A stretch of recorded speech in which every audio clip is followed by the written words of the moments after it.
Assalamualaikum warahmatullahi wabarakatuh. Apa kabar anak-anak Ustazah yang soleh dan soleha?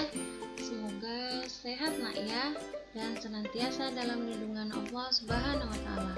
Hari ini Ustazah Ilmi ingin menyampaikan tema 2, subtema 3, menyayangi tumbuhan, pembelajaran 1, 2, dan 3. Tujuannya, dalam pelajaran bahasa Indonesia, kalian dapat memahami pengertian wawancara, menggunakan kata tanya dalam wawancara, dan menemukan informasi dari teks hasil wawancara. SBDP, kalian dapat mengidentifikasi ragam hias pada kain batik dan motif hias berbentuk tumbuhan pada karya seni. PPKN, kalian dapat memahami tugas dan peran anggota keluarga di rumah. Matematika, kalian dapat mengidentifikasi, menentukan posisi bilangan cacah pada garis bilangan, serta dapat menghitung hasil penjumlahan menggunakan garis bilangan. Bisa dibuka halaman 151 ya nak. Pengertian wawancara. Pengertian wawancara adalah suatu cara mengumpulkan informasi dengan mengajukan pertanyaan pada narasumber. Pewawancara adalah orang yang mengajukan pertanyaan. Narasumber adalah orang yang memberikan informasi. Beberapa tahap melakukan wawancara yaitu menentukan tema dan membuat daftar pertanyaan. Tema adalah pokok bahasan dalam wawancara. Kata tanya terdiri dari apa, artinya menanyakan hal atau peristiwa. Di mana, menanyakan tempat terjadinya peristiwa. Kapan, menanyakan waktu terjadinya peristiwa. Siapa, menanyakan orang yang terlibat dalam peristiwa. Mengapa, menanyakan sebab terjadinya peristiwa. Dan bagaimana, menanyakan keadaan atau cara. Jadi, hasil wawancara ditulis dengan kosakata yang baku dan kalimat efektif. Ragam hias pada kain batik. Gambar dekoratif adalah gambar hiasan dari gabungan beberapa motif.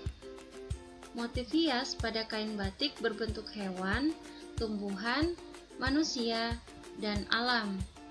Contohnya, batik tulis lasem memiliki ciri khas motif berbentuk tumbuhan dan bunga. Batik kawung menggunakan bentuk geometris. Motif hias berbentuk tumbuhan pada karya seni. Jenis motif hias ada 2. 1. Motif hias geometris.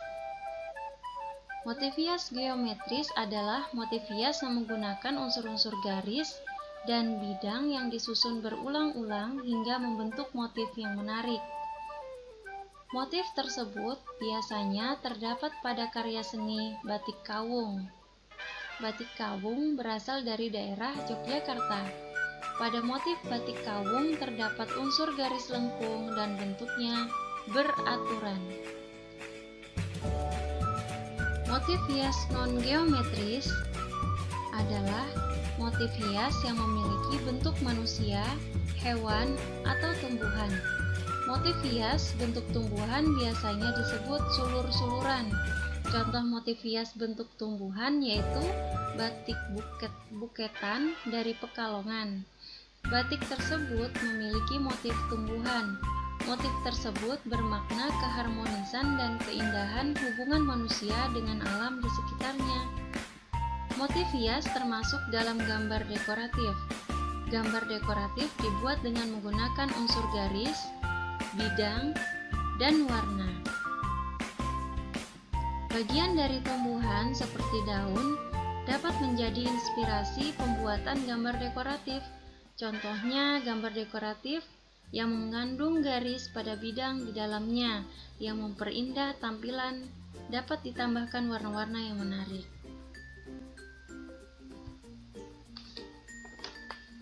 Sekarang kita lanjut tugas dan peran anggota keluarga di rumah.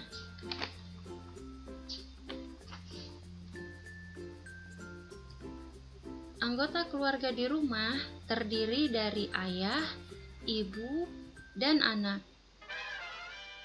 Setiap anggota keluarga memiliki peran dan tanggung jawab berbeda-beda.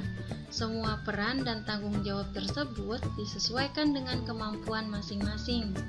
Contoh peran dan tanggung jawab anggota keluarga adalah ayah. Ayah memiliki peran sebagai kepala keluarga, bertanggung jawab mencari nafkah untuk memenuhi kebutuhan seluruh anggota keluarganya. Ibu bertugas mengurus rumah tangga. Ibu bertanggung jawab atas kelancaran semua urusan di rumah. Ayah dan ibu memiliki hak untuk dihormati dan disayangi oleh anak-anaknya. Anak-anak juga memiliki hak untuk dilindungi dan disayangi.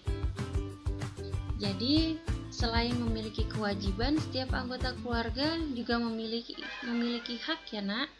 Ayah dan ibu memiliki hak untuk dihormati dan disayangi oleh anak-anaknya. Anak-anak juga memiliki hak untuk dilindungi dan disayangi.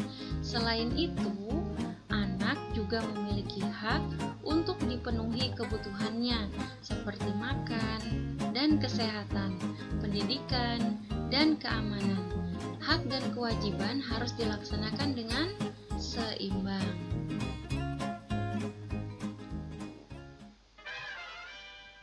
Dalam firman Allah, taat dan berbuat baik kepada orang tua dalam hal apa saja.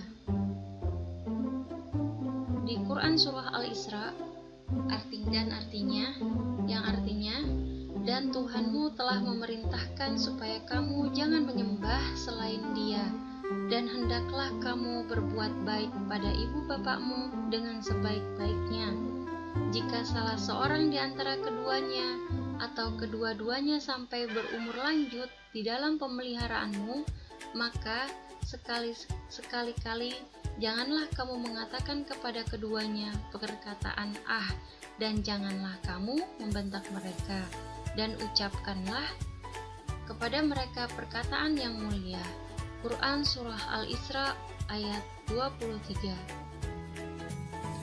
Menentukan posisi bilangan cacah pada garis bilangan. Bilangan cacah dapat dituliskan dalam sebuah garis bilangan secara berurutan. Perhatikan contoh berikut. Pada garis bilangan, semakin ke kanan letak suatu bilangan, nilai bilangannya semakin besar. Lengkapilah garis bilangan berikut dengan bilangan yang sesuai. 30, 32, 33, 37, 38. Kita isi nak ya. Jadi jawabannya setelah 30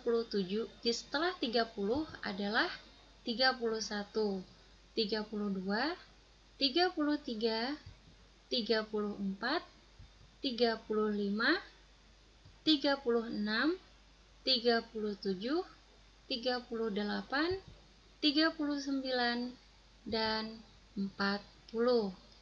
Sudah paham ya nak? Cara melengkapi garis bilangannya. Menyelesaikan soal penjumlahan. Tentukan hasil dari 4 ditambah 5 menggunakan garis bilangan. Penyelesaiannya dari 0 kita arah ke kanan. Jadi arahkan ke 4. 1, 2, 3, 4. Setelah itu kita tambahkan 5. Setelah angka 4 kita lompat sampai 5 kali. 1, 2, 3, 4, 5. Dan hasilnya 5. Jadi 4 ditambah 5 sama dengan 9. Paham ya, Nak? Alhamdulillah, kalau sudah paham, terima kasih atas perhatiannya. Dan Ustazah ucapkan mohon maaf atas kehilafan Ustazah dalam membimbing ya, Nak. Dalam perkataan Ustazah, kita akhiri dengan membaca hamdalah, alhamdulillahirobbilalamin, dan assalamualaikum warahmatullahi wabarakatuh.